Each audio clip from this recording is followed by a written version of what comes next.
Okay, so with Ben Hurd, Academy Director. First things first, congratulations on getting to the Champion of Champions final. It's the second successive final, I believe, obviously for BHPP. For you though, how has the season been overall? It's been really successful. I think if you put any metric down as what you want to achieve at the beginning of the season, it would be to develop players, to get them into your first team, to put players into non-league football at 16, 17, which a lot of players here have done over the course of the season. And then obviously some have attracted interest where they've gone on trial at professional clubs, Premier League clubs have shown a real strong interest in players in terms of wanting to sign them as well. And then as a team, we set ourselves targets. I mean, after the back of last year where we won the National Cup at St George's Park, which was a great achievement, we convened in the 1st of August and we've been in every day pretty much since. And we've worked really, really hard. The group behind me have worked really, really hard, you know, as you see them now preparing for tomorrow's game. And we wanted to do a little bit better in the FA Youth Cup.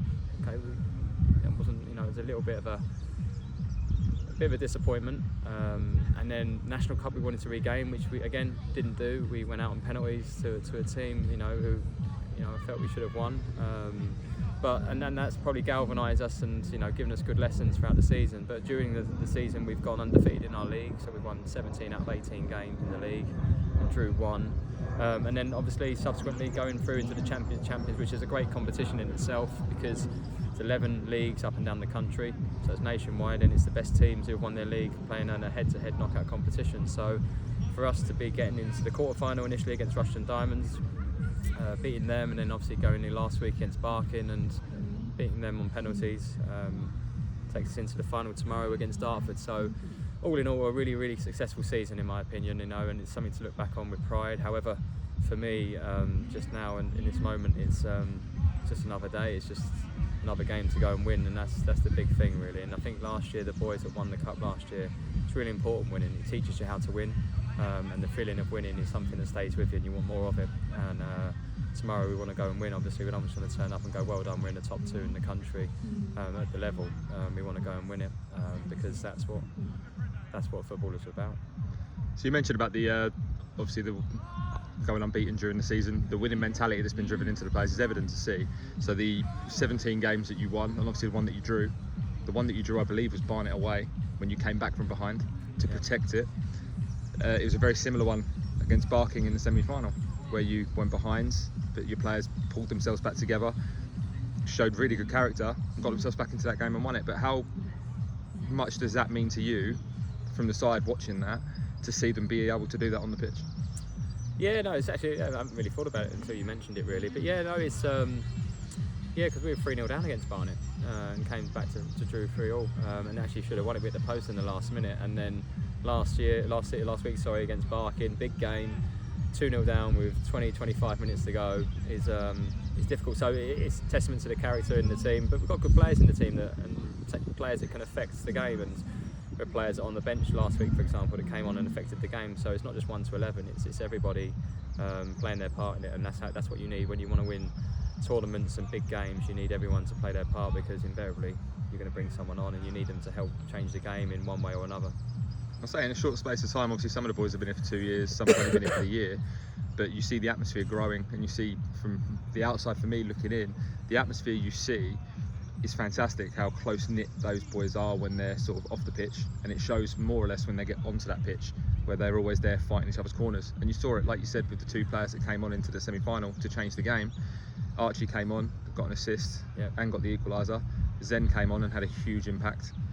But how good is that for you to know that you've got those players behind you can trust to go onto that pitch and change the game? Yeah, I know we were missing Louis Carr last week as well, and that, you know, so to take players out and put players in seamlessly has been really good. Archie might be disappointed that he was on the bench, so with Zen maybe, but nonetheless they got on with it, and I think it shows the culture of the club in terms of the togetherness, the tightness of it. You know, you've got 2 boys here that have come in today because you know, we're here last year, you know, and they still want to come and train when they get days off or whatever. So I think that's really testament as well. So once you're here, you know, I think you really sort of embrace what we try and do and try and thrive with it as well, really. So for me, the environment is really important. I want it to get better, you know, always striving to get better as well. You know, we've got boys coming in next year a lot of them have been in the building with our under-16s for a period of time as well, and their development has been immeasurable really in the last 2 years. So it'd been interesting to see how local boys, how they get on, full-time education and full-time football every day, because their journey's been so good so far as well. So let's just see how they get on as well. But I'm buoyed by everything, to be honest with you. But it's one of them. I seldom sit back and sort of pat yourself on the back. Football moves on very quickly, and 1 minute you're a genius, the next minute you're an idiot. So I tend not to get too excited by things and not too down about things as well. But but no, when you look back in the cold light, when you're on the beach in the summer and you look back, it's a proud moment really. But we want to go and win tomorrow, and that's I can't emphasise that enough. We want to go and win the tournament.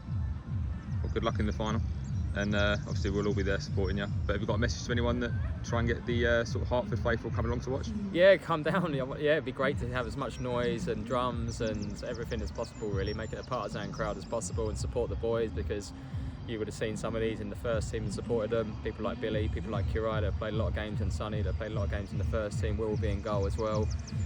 So come down, 2 p.m. kickoff at Slough Town. I think the coach is leaving here at 11 o'clock in the morning from County Hall. So come and support the boys. Perfect. Well, good luck tomorrow, and Thank you very much. we'll all be behind you. Good man. Thank you very Cheers, much. mate.